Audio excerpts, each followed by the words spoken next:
Cry 6 is one of the biggest upcoming games of 2021, and we now have quite a bit of information and footage available to dive into. Here are 10 things you need to know, presented by Far Cry 6.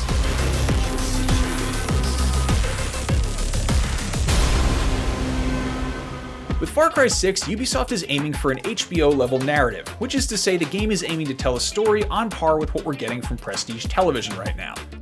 Okay. To that end, they've spared no expense on acting talent, with brutal dictator and main villain Anton Castillo being portrayed by Giancarlo Esposito, best known for his turns as similarly powerful villains in Breaking Bad and The Mandalorian.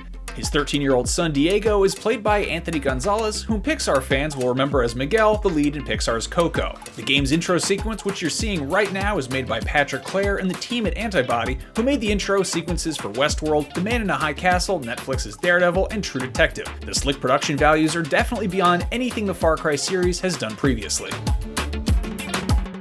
Perhaps the most contested area of Yara is the capital city of Esperanza. We glimpsed the skyline in the world premiere trailer, but we got our first really good look at the size and scope of the city in the new Far Cry 6 character trailer introducing Dani Rojas. Esperanza is especially exciting because it's the first urban environment in a Far Cry game, offering intense, large-scale street combat like we've never seen before in the series. The city shows a lot of influence from modern-day Havana, the most obvious parallels being the sort of frozen-in-time aspect of the architecture and classic cars that populate the streets, a result of trade restrictions that control the people's access to modern technology. Far Cry 6 is set on the island nation of Yara in the heart of the Caribbean, and features the most expansive playground yet in the series. Yara is a tropical paradise, home to gorgeous beaches and lush jungles, environments that should be familiar to Far Cry fans. The citizens of Yara are divided on Castillo's rule. Some blindly follow the regime, while some yearn for an end to the sanctions that have kept the city from progressing technologically and economically. You'll find further parallels to Cuban culture all around Yara, like the Libertad Guerrila's fondness for playing dominoes, and we even see the player character light up what looks to be a Cuban cigar at one point. The Guerrillero's revolution never ends. Always another war, another cantina, another ugly bartender.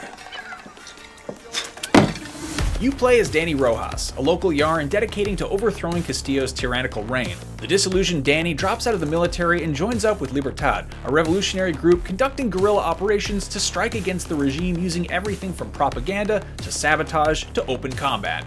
We saw the Viva Libertad slogan in the world premiere, but here we get to put some faces to the movement. Dani's allies in Libertad are a colorful cast of unforgettable characters. Dani's journey will force them to confront the darkness in themselves and invite inevitable comparisons to Castillo.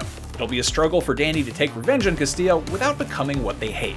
I am nothing like you. The Libertad guerrillas live by the resolver philosophy, making what they need from what they have, inspired by the real-life resourcefulness of Cuban citizens who face similar resource shortages due to those decade-old trade restrictions. Libertad uses everyday objects to craft weapons and even vehicle modifications. Need a minigun for a major assault? Slap a motorcycle engine in there and mow down Castillo's goons to your heart content. In this quick shot of a weapons table, we see teases of several resolver-style items, including an intricate crossbow-type thing and what appears to be some kind of makeshift railgun. We bet that'll burn through a lot of car batteries in a hurry.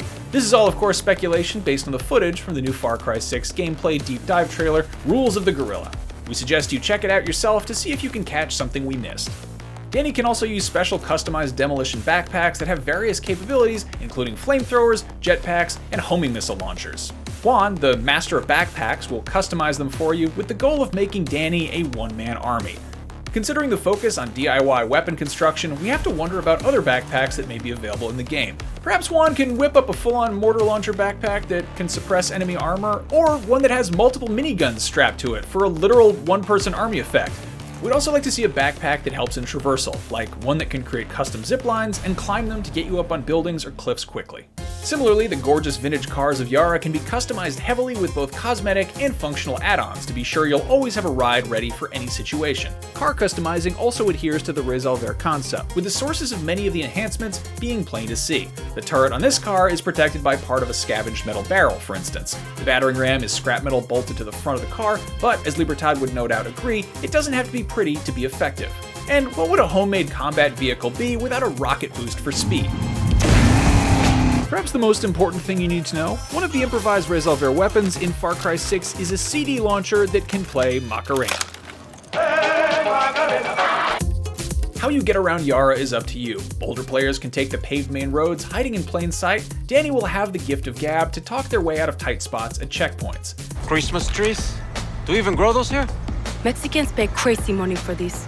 How you think El Presidente funded Maria's new face?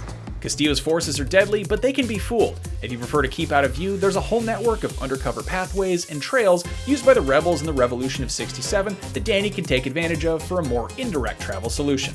In that case, the myriad horses that populate the island might be a more efficient choice of locomotion. Speaking of which, animal companions return in Far Cry 6 in the form of fangs for hire, with more personality than ever. Team up with Guapo, Juan's soldier-eating pet crocodile, to terrorize your enemies. With a sharp whistle, Guapo turns into a scaly homing missile of teeth and jaws. It seems like he'll be especially useful in areas with vegetation where enemies will never see him coming.